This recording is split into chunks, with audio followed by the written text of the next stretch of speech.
1 year.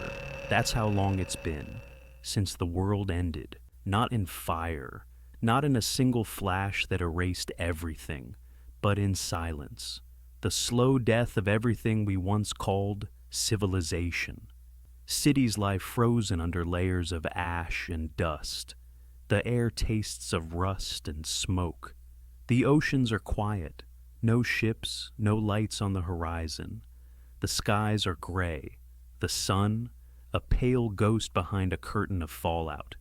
In the ruins of what used to be New York, a single radio tower still hums, sending out a heartbeat of static every night.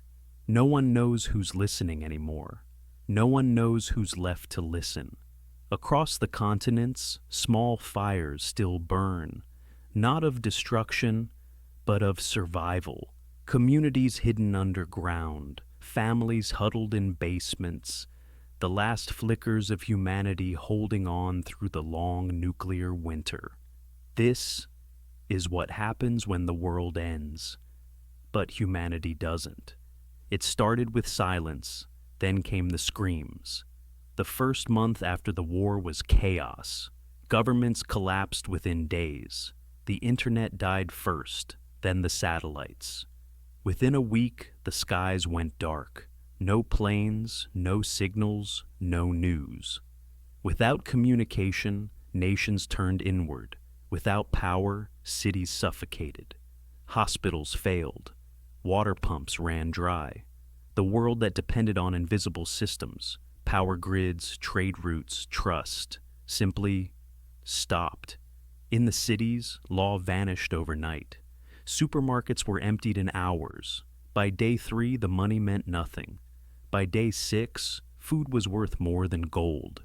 Families fled to the countryside, to the mountains, to anywhere the ash hadn't fallen yet. But the ash followed. In basements, people rationed cans, listened to broken radios, and prayed the bombs wouldn't come again. No one had an answer. On the highways, endless columns of refugees walked into the wind. Some were soldiers, most were civilians, all were hungry. A single soldier was seen in Warsaw, standing guard in front of an empty city hall, his flag tattered, his orders long forgotten. This was not a war anymore. This was survival. By the second month, the hunger began. By the third, the dying. Nuclear winter deepened. The clouds never lifted. The sun became a myth. Temperatures fell across the northern hemisphere, 20 degrees below freezing, even in places that once burned with summer heat. Crops failed. Livestock froze or starved. The soil itself turned to dust and ash. Diseases spread, not new ones, but the old plagues we thought we had conquered. Without medicine, without doctors, a simple infection could end a life. Entire towns disappeared into silence, not from bombs, but from cold and hunger and despair. No one counted the dead anymore, but some estimates, whispered through broken radio transmissions, spoke of billions gone. In the southern hemisphere, life clung on. Australia, parts of Africa, the southern coasts of South America, places spared from direct strikes, where the air was still breathable, where crops still grew, slowly, weakly, but enough to survive. Refugees from across the world began to arrive, by sea, by makeshift rafts, some walking thousands of miles. But even there, order was fragile, borders closed, governments fractured into rival factions, armies became militias, militias became warlords. The old alliances died quietly. NATO, the UN, the European Union, gone. All that remained were fragments, humanity scattered, trying to rebuild a world that no longer existed. By the 5th month, the chaos had shape. Survival turned into something colder, something organized. Across Europe and Asia, warlords rose from the ashes of fallen governments. They called themselves protectors, commanders, caretakers. But they ruled through fear.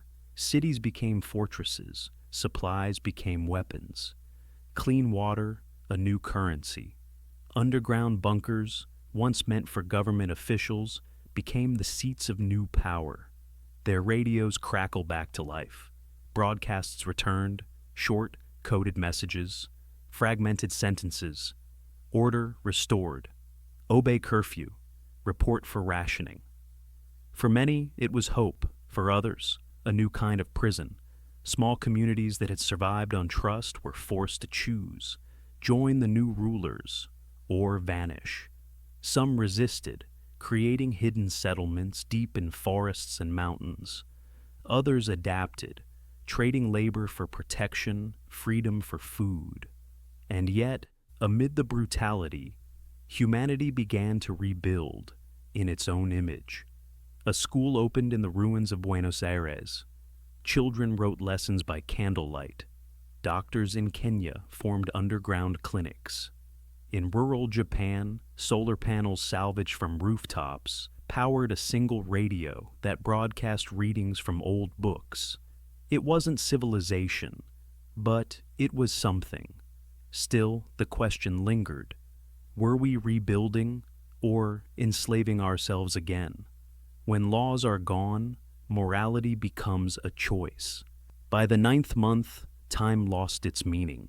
The calendar no longer mattered. No one said Monday or October.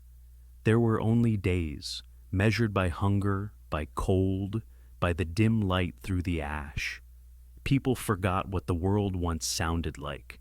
Cars, laughter, rain. Now there was only the whisper of wind, the crunch of boots on frost, the static of radios searching for ghosts.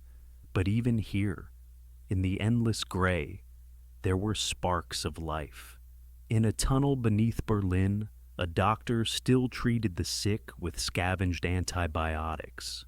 In a shelter outside Rio, a teacher recited history lessons from memory, so the children would remember a world they had never seen. And somewhere in the ruins of Eastern Europe, a faint signal broke through the static. We are rebuilding. You are not alone. For a moment, the world felt alive again. Even as the ash began to settle, even as the skies slowly cleared, the earth remained scarred. Forests gone, rivers poisoned, animals vanished. But beneath the ruin, something fragile had survived. Hope. A year after the war began, the human race still exists, not as nations, not as economies, but as survivors. What was once the world's greatest strength, our connection, became its downfall. And yet, it may also be our salvation, because civilization doesn't collapse overnight. It collapses when we stop believing in each other. Every empire falls, every system breaks, but humanity endures. The question is not whether we can rebuild the world, but whether we can learn why it fell. This is not a prophecy. It's a warning, because the end of civilization doesn't begin with bombs. It begins when we stop caring.